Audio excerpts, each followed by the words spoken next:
believe in God. Um, many years ago, 2004 or 2003, somewhere around there, a really bad incident happened to my family. Really bad. And when it happened, it was the evilest thing I'd ever seen in my life or known of.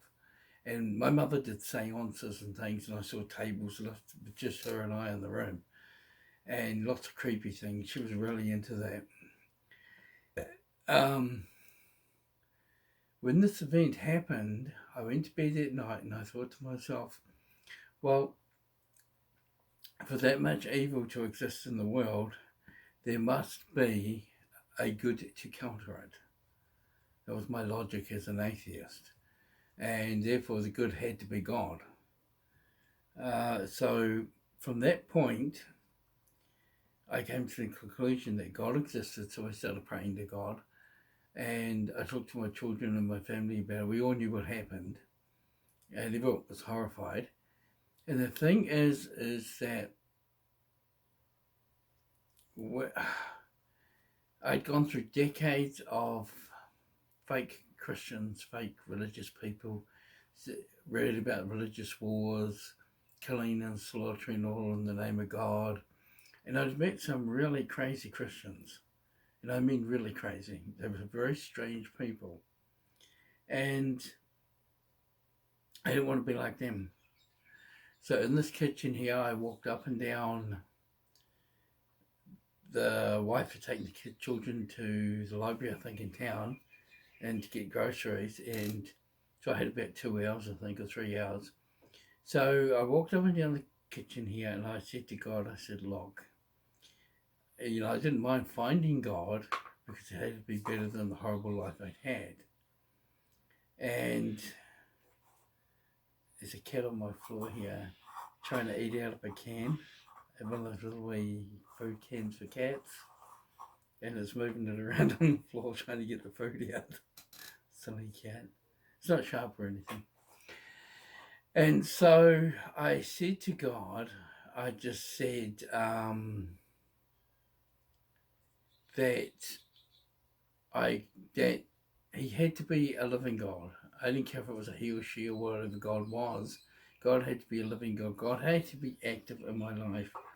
I'd seen many, many Christians on their knees, bawling their eyes out all the time, raving on about God being there. They love God. God's always there for them. They didn't.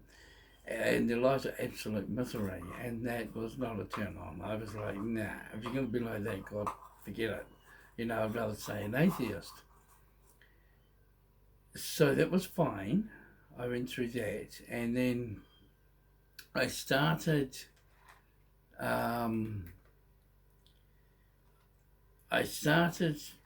walking to town. Oh, no, I didn't start. My ex-wife left and I walked to town to get groceries.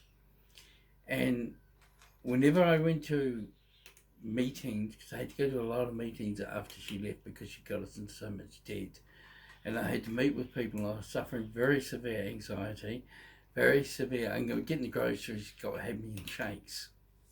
So these meetings were very big, terrifying events. I had to walk all the way from home, 5 kilometres to town.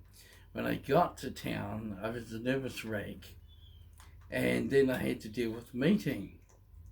And so before I went into the meetings, I'd always pray to God and I'd say, can you help me through the meeting because this is important to us and we really need this help. And God would. Everything would turn out fine.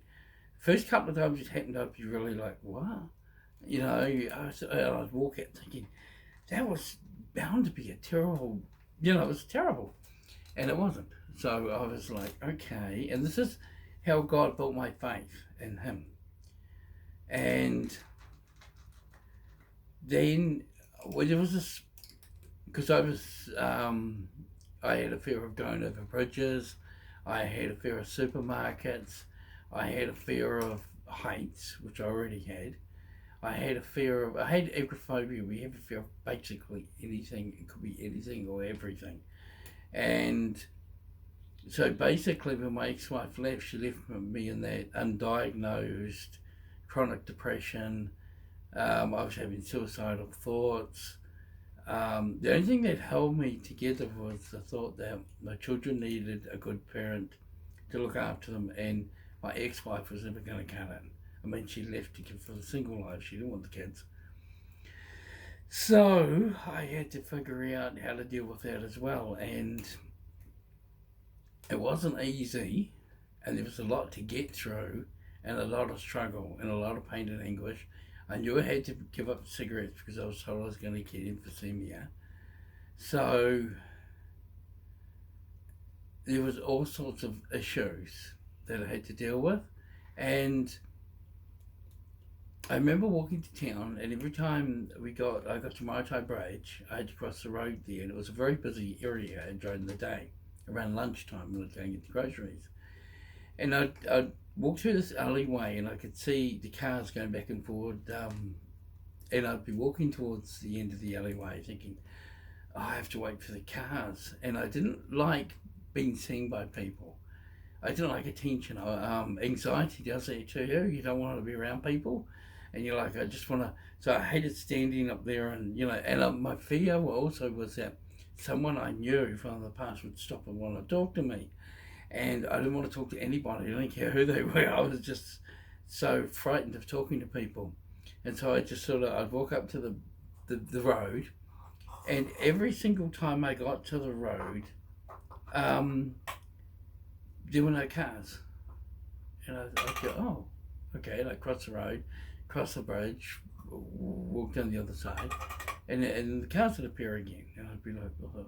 And the first 2 or 3 times, I don't think I even noticed. I was just like, oh, that was good luck. And then as the weeks went by, into months, I noticed that every single time I got to that place on the road, there was no cars. And then the thought occurred to me in my mind that God could rearrange people to suit you if it was for a good reason. And I was like, so that's the living God. God is actually having an active part of my life. God was actually rearranging people's lives to make it easier for me to get across the road. And it was a very simple thing. Crossing the road is nothing. If you've got anxiety, it's everything. And so I was kind of like, okay. And then I noticed the next couple of times there was no one there. The road was always clear. And I marvelled at that. And then so when I got to other places, like I'd get to the highway in town, and I'd have to cross the highway to get to shops on the other side. So I'd pray before I got to the highway and ask God to make a clear way for me to get through. And sometimes it might be one car, or there'd just be no cars. There'd be a big gap in the traffic, and I'd just walk straight across the road. And all that was telling me was that God was active in my life. When Tracy and Rachel, my 2 oldest, left, I was there for Rachel, Grace and Jimmy, and we homeschooled, and we had a wonderful time through those years.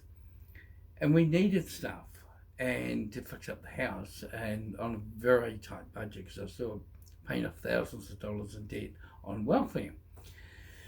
So I'd pray to God and say, what do I need? Show me what I need. Help me with what I need. And please incorporate it into homeschooling so that the children could help me, but also learn at the same time. And then we were praying things would happen, and that's exactly what would happen. We got stuff at super discounts. But I also got to see some that you find interesting. All through this, my faith in God being active in my life was building. I was getting to a stage where I was actually relying on God. So that was pretty cool. And it wasn't perfect. Every now and then something might not go exactly as planned, but I think it was like the guy who walked around the world carrying a cross. He got world famous. He got, and his ego was building with it, and everyone sort of been man walking with a cross. So he'd go to universities in America and preach the gospel and all this sort of stuff. And one day he was quite puffed up about what a big man he was, and everyone liked him. And newspapers covered him, TV stations covered him, and he got out to a university, and I think there was about 3 people in the audience. And he walked out thinking there was this huge crowd like there always was. And there were 3 people in there, students, and he stared at them and he thought, oh, there's 3 students. And he thought, oh. And he was highly deflated. He was horrified. And he was thinking to himself, God, why did you do this? I can reach so many people. Why are there so few people here? He's blaming God. But it was a lesson. And he clicked, and then he thought, oh, maybe I'm getting too arrogant. Maybe I'm getting too pig-headed, and I think I'm great. And he said, well, there's 3 people, that's still 3 souls. And he gave this full message he would give to a crowded house to 3. And he said he learned from that the more pompous or arrogant he got, God would bring him down. So I always kept that message in my head when things were going good for me, and I'd get kind of relying on God, not relying on myself, and getting cocky and all that, and then nothing would happen. So it wasn't good luck and bad luck, it was simply what God was doing in my mind was he was changing the thought, the atheist thought of good luck and bad luck to God is helping you anything good, and bad is me not doing, getting corrected, me making mistakes, me going to do something God didn't want me to do because it was bad for me, and it could have been evil itself. So, and that was all right. I got to learn from that. And we had the child court case with Jimmy, where my ex-wife lied to the judge, she lied to the lawyers. My lawyer, I found out towards the end of it, was actually on my ex-wife's side. She was a female and she was the only one available at the time in Tokoroa, so my lawyer was on her side, and she ended up getting a kind of strange custody of Jimmy, her son. So I was very frustrated with God because it took 3 months, and I was very angry with God, and I did a lot of crying because I didn't want Jimmy going to my ex-wife, and there was a lot of big battle. But since the child lawyer, my lawyer, my wife's ex-wife's lawyer, and the judge, all the females except for the child lawyer, all supported her. What she told them was, because for 4 years she'd never seen the kids, so what she told them was that that I turned the children against her, that she loved them, and the first time she saw Jimmy after 4 years, she had a car full of gifts, and she gave them to him, laid attention on him, laid gifts on him, took him away, and had the most marvellous day. And even when Jimmy came back, he was sort of looking at me like, did you lie? And because she's such a wonderful person. And when she originally left here, he was the smallest, and he couldn't remember what she was like, but the 3 oldest could. The 2 oldest wrote out some papers on what she'd done to us, as how violent she was and everything, and her abuse and all that. And they gave that to, and they wanted. I talked to my lawyer and said, "Can I submit this as evidence?" And she said, "No, we're not interested in what the older kids have to say, because she says that you turn them against her. They'll say anything you want." So I was like, "Oh," so I was totally destroyed. But the court case took 3 months, and the whole proceedings. And I found out later. My lawyer said, she said, I could understand why it took such a short period of time. And I said, why? She said, these things normally take 6 to 9 months. And I was like, oh my gosh. So it did go through fast. It ended up costing my ex-wife $9,000 to $10,000 for the whole proceeding. It cost me $4,000 to $5,000. So it did work out better for me in every sense, except for Jimmy got to spend more time with her, but her playing the victim like that, it was going to happen anyway. And it just got steadily worse for him after that. Other things, like last night, this morning I got called out to an alarm at 2:15, 2 o'clock in the morning, I think it was, and I'm driving along the road, and I get to Balmoral behind a black car. and the black car just went hurling up the street like crazy. It was going along normally at normal speed, and he goes screaming down by a mile, and I had to go off.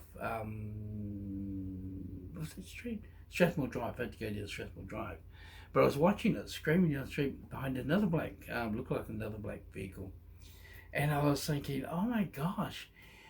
A lot of the time, I've discovered in the past, and I've been told by people, I have turned up at the right time for certain things, and they're not coincidences. People have told me afterwards, if you hadn't have turned up here, and if you hadn't have been there at that time, different things would have happened. And you know when Jesus sends the guys out and he says, look, go out into the world and spread the gospel and the love and everything. I believe that genuine Christianity or genuine believers in God are supposed to. I use the word Christianity in the sense that it comes from Christ. I don't use it in the sense of the religion and the church. And your walk is God guides the faithful person to many unfaithful people, or to atheists who he wants to change. Like Jesus walked around and says, you follow me and all that. It's the opposite. They were drawn to him, or he ran into them all the time. And they'd listen to what he said, and then they'd come to him and they'd say, oh yeah, okay, I understand that, and they'd follow him. Like kind of like you get followers on Facebook, but I found with me when I'd go out, I'd always run into people all the time, and I'd help them, and I'd spread. They'd see me on Facebook and they said, "Oh, you're religious." The one girl was a lesbian. She came from a very filthy family, extremely immoral, and she read my stuff on Facebook, and it changed her life completely. She gave up being a lesbian. She followed God and all that. And what it is that conscious conviction. You turn around and you become convicted of what you're doing is wrong. And God needs people to convict other people of what they're doing is wrong without telling them. You just put it out there, and people read it, and it's like Billy Graham. I happened a huge amount of Billy Graham's conferences where he'd stand up and talk to a church or 1,000 people, or in a tent revival, and he'd be talking. And I read many books where people swore when he was talking to people and saying, "You've sinned, you've done bad." They believed he was pointing right at them, and not anyone else. And they'd go out and become a Christian, just like that. They'd become totally convinced that they were living a bad life, being a bad person, and so the conviction is between you and God. It's not between me. I have nothing to do with conviction, except for I run into you a lot. I meet you in the street, and the so-called coincidences don't exist, and you meet people because you're a different person. When they meet you, they discover you're not the person like everyone else they know. Everyone else around them is a bad person. They do bad, evil things. So when God leads you to someone who's ready to change, and they may not change, but they're ready to change, and he meets them, you meet them, and it might be their car's broken down, they've got a flat tire, you're helping them in some other way, or you just meet them in the street, you go past a house a lot and they notice you, and then one day you talk, and I know a lot of people I know, but I don't know, and I have people stop and they talk to me. I had a recent one at the supermarket. The woman stops from her trolley right next to me and starts talking to me, and I'm just staring and thinking, and I'm chatting with her, but I have no idea who she is. She looks slightly familiar, And she says to me, "Oh, well, I haven't seen you at the lake recently on your bike." And I'm like, I see what I think. Oh, so she's from the lake. And then I start putting two and two together. She is utterly familiar with me, yet I have no idea who she was. That's kind of how I am with a lot of people these days after 17, 18 years following God. I meet a large amount of people cycling, walking, and on my work, but I don't know them, and they know me. A lot of people join on Facebook and they know me and I don't know them. And they'll sit there talking. I know one lady on Facebook who constantly says comments about me on Facebook, likes what I write and stuff, and it's very nice. But when I see her in real life, she ignores me. And I'm like, oh. So it's the whole thing's weird. But I believe the Great Commission is to go out and God will present, because you've got to the stage where you're such a good person. God surrounds you or brings people to you and you interact with them, and through their experience with you, they become better people through the example. You're a walking, they say a walking Bible, but it really means you're a working spiritual heavenly guide, a person on earth. And your looks don't count, your wealth doesn't count. Lots of people have said to me that I've completely changed their lives, and I have no idea how. There's one woman over in Argentina who's constantly saying that, and I say to her, well, what do you mean I've changed your life? And she goes, oh, yeah, and everything. And I have no idea what that means. One woman said overseas somewhere, she said, actually I've heard this a few times, that it's like I live in her house every day. And I'm like, what do you mean? And she said, because when you post something, it has something to do with something that's happening in her house that day. Now what that means is her mind is open to listening. And then looking at her day, she'll read something, say, oh, and then it might be a warning about keeping boundaries. It might be a warning about having two paths. Careful that day, she might be about to make a choice, a decision that's going to put her in the wrong direction, take her off the good path she's on now, lead to disaster and stuff. It might be about the crowd she's hanging around with recently, the new people she's running around with. I've been told a person here in Tokoroa who says often when she meets bad people that I run into her, or we talk in the streets and stuff when she's with them or going to meet them, and then she sort of used me as a guide, and she'd read what I put on Facebook. When she talked to me, she'd ask me questions about people and stuff like that, and tell me about her new friends, and if she saw me frown, or I'd say, well, you should, maybe you should be careful. And that little bit of advice is enough to make her, or something, I put on Facebook, a verse, a quote or something, and she says, I'll be careful, and then she backs off from those people, and then finds out, bad things happen. There's a case where one person I know who had all these friends, and every single one of them claimed to be your friend, claimed to be honourable, good religious people and stuff like that, and every single one of them over time did something really bad that involved the police, and their families got into trouble. So you got to be careful about who you hang around with and who you're with. You got to be careful, stick to your boundaries, be strong with your boundaries and all that stuff. And that's the kind of message I'm trying to give to people, and that's the kind of message that God wants us to give to people.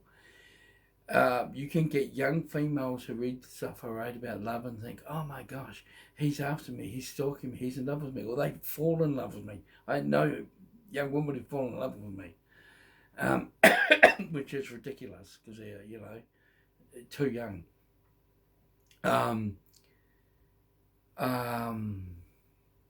There's just so many things where you affect other people's lives that other people, movie stars don't, rock stars don't, the book writers don't.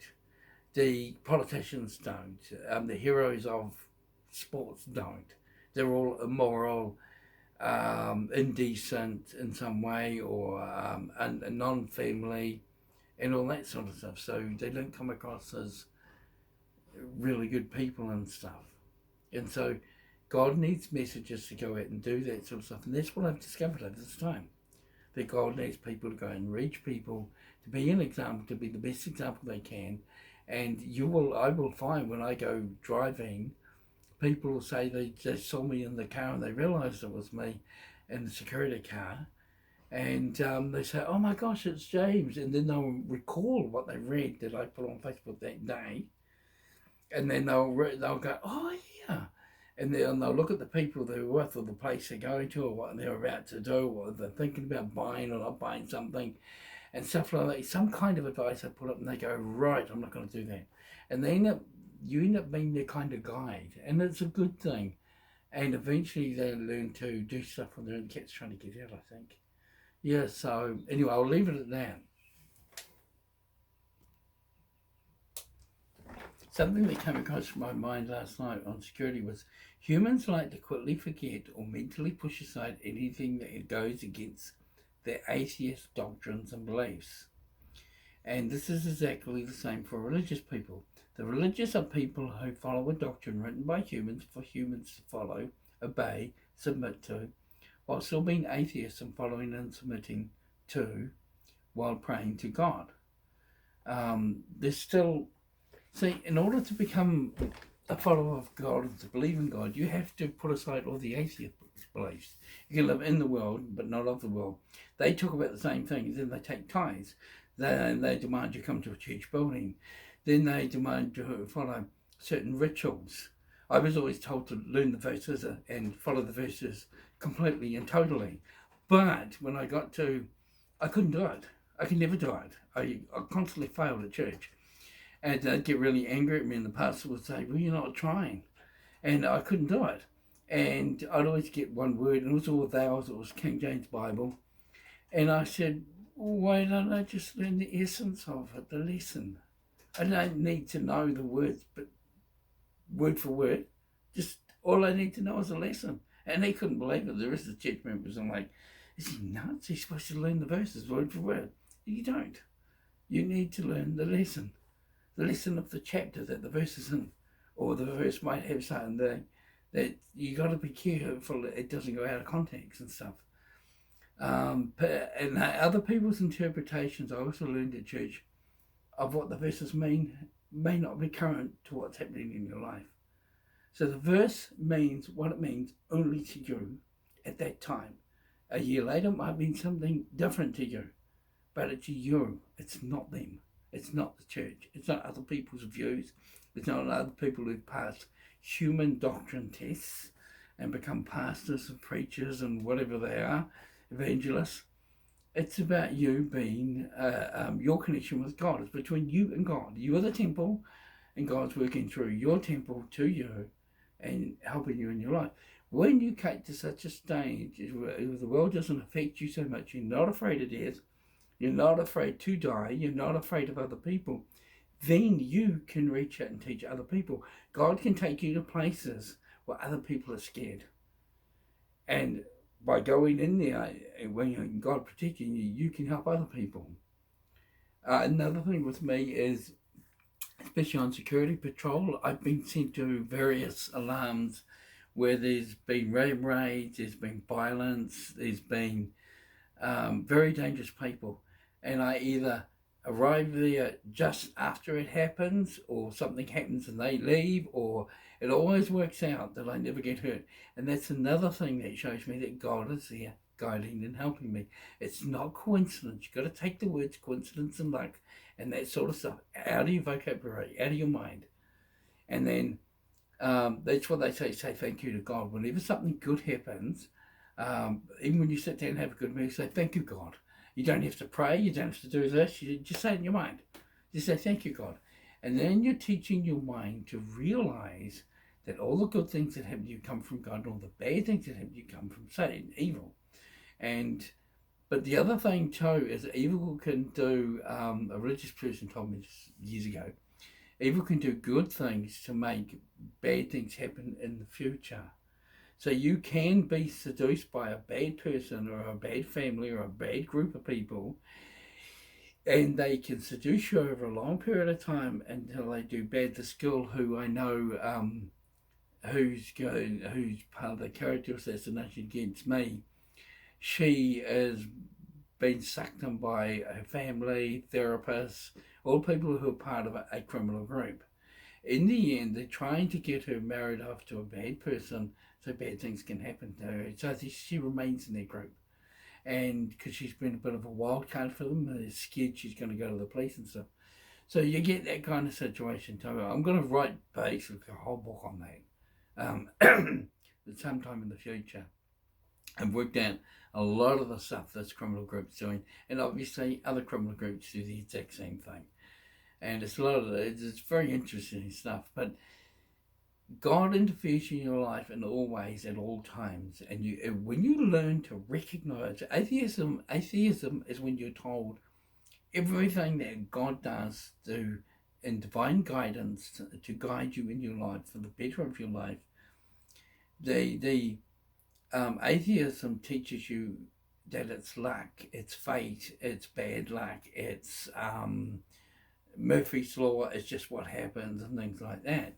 And atheism also gives you bad habits like marijuana or smoking or drugs or alcohol. And so God might send you to town or down the street to help a person, and Satan will have a person in between who smokes marijuana, and your weakness is marijuana, and they step out when you're going to help the other person. You don't know you're going to help the other person. You just got an idea to go for a walk down the street.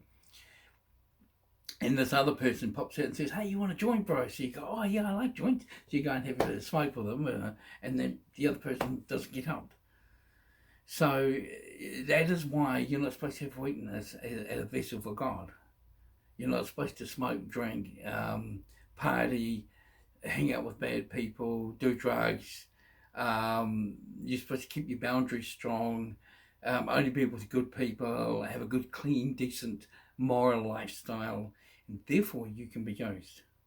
If you're not any of those things, you can't be used by God according to your weaknesses. So you have to get rid of the weaknesses. You have to get rid of them. You have to be a good person, and you have to hang around with good people who are strong like you, or strong like you want to be.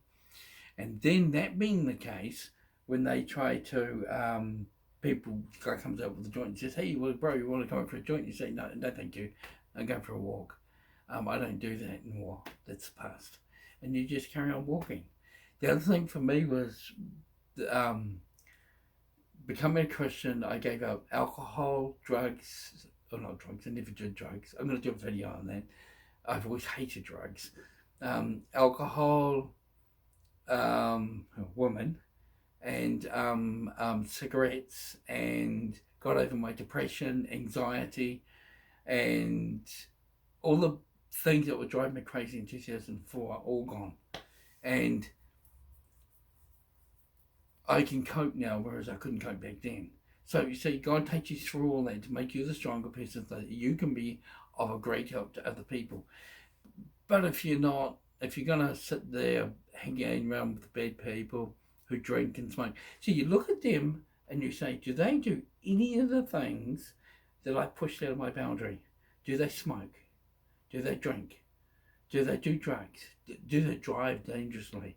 Do they swear? Do they do bad things? Do they talk bad about other people? Do they gossip about people? Are they immoral in any sense? Are they indecent? How do they talk to nice people that you know? Do they backstab them once they get out of their space? When you realise that your friends are like that, then you realise they shouldn't be your friends. If you have to work with them, that's fine. Leave them at work when you go home. Don't even think about them. Don't ring them after work. Don't have anything to do with them. And don't go out with places with people like that. Because those people will lead you astray. It eventually builds and builds and builds within you. And if you find that God is constantly leading you to someone and trying to keep you away from other people, The other people can, because in their defense, because they're scared of losing you, they will say bad things about the good person so that you will never get God's help from the good person that God is trying to help you with.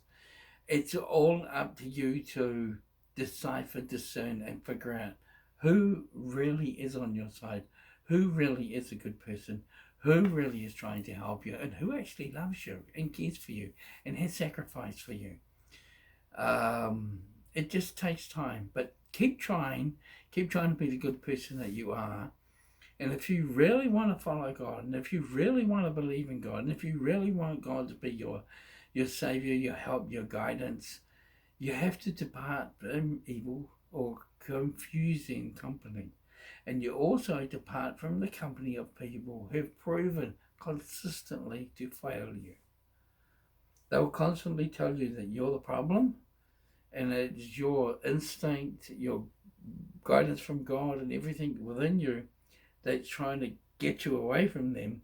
That is what they're blaming as you being the problem, when in reality you've been guided away from them. They're not good people. But you've got to figure that out yourself. And there are not a lot of true believers in God in the world today. There are very few. And that's why we need strong-willed people who can bring the world back to God. And the world will be a better place. God bless you.